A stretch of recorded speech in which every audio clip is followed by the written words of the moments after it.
ശശി തരൂരിനെ തള്ളി മുസ്ലിം ലീഗും. കേരളത്തിൽ വ്യവസായ വളർച്ചയ്ക്ക് അടിത്തറയിട്ടത് UDF സർക്കാരുകളാണെന്നും ഇടതുപക്ഷത്തിന്റെ വികസന വിരുദ്ധ സമീപനമാണ് വ്യവസായ വളർച്ചയ്ക്ക് തടസ്സമായിരുന്നതെന്നും PK കുഞ്ഞാലിക്കുട്ടി പറഞ്ഞു. കുഞ്ഞാലിക്കുട്ടി ചൂണ്ടിക്കാണിച്ച കാര്യങ്ങൾ ബോധ്യപ്പെട്ടാൽ തിരുത്തുമെന്ന് തരൂർ പ്രതികരിച്ചു.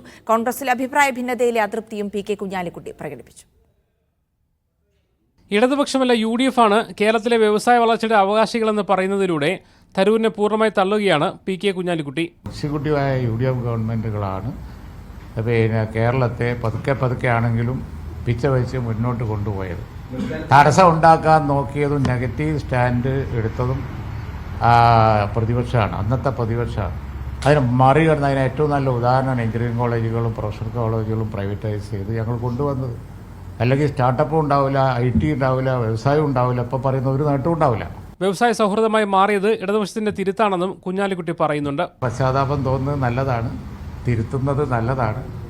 ആ തിരുത്തൽ സ്ഥായി ആയിരിക്കണം എന്നേ അതിനെക്കുറിച്ച് പറയാനുള്ളൂ. കോൺഗ്രസ് നേതാക്കൾ വിമർശനങ്ങളെ പൂർണ്ണമായി തള്ളിയ തരൂർ പക്ഷേ ലീഗ് നേതൃത്വത്തോട് മയത്തിലാണ് മറുപടി പറഞ്ഞത്. തരൂർ വിഷയത്തിലുൾപ്പെടെ കോൺഗ്രസ് നേതൃത്വത്തിലുണ്ടാകുന്ന അഭിപ്രായ ഭിന്നത നല്ലതല്ലെന്ന മുന്നറിയിപ്പും കുഞ്ഞാലിക്കുട്ടി നൽകി. സിറ്റുവേഷൻ മുഴുവൻ ഞങ്ങൾ വാച്ച് ചെയ്യുന്നുണ്ട്. പറയേണ്ട സമയത്ത് പറയാനും തീരുമാനം എടുക്കേണ്ടത് അതിൻ്റെ തക്ക സമയത്ത് എടുക്കാനും കരുത്തുള്ള പാർട്ടിയാണ് ഇന്ത്യൻ യൂണിയൻ മുസ്ലിം ലീഗ്. ലീഗിൻ്റെ യൂത്ത് ലീഗിൻ്റെ നമ്മുടെ കുറവുകൊണ്ട് ഒരു തെരഞ്ഞെടുപ്പും ഇന്നേ വരെ കേരളത്തിൽ തോറ്റ ചരിത്രം ഇല്ല. നമ്മളെ പണിയെടുക്കാറുണ്ട്. മുന്നണിയും കൂടി ഒരുങ്ങിയാൽ മതി, അതാവശ്യമാണ്. മുഖ്യമന്ത്രി സ്ഥാനാർത്ഥി ചർച്ച ഉൾപ്പെടെ നിരന്തരമായി കോൺഗ്രസിലുണ്ടാകുന്ന വിവാദങ്ങളിലെ അതൃപ്തി പ്രകടിപ്പിക്കുക കൂടിയാണ് മുസ്ലിം ലീഗ് ചെയ്യുന്നത്.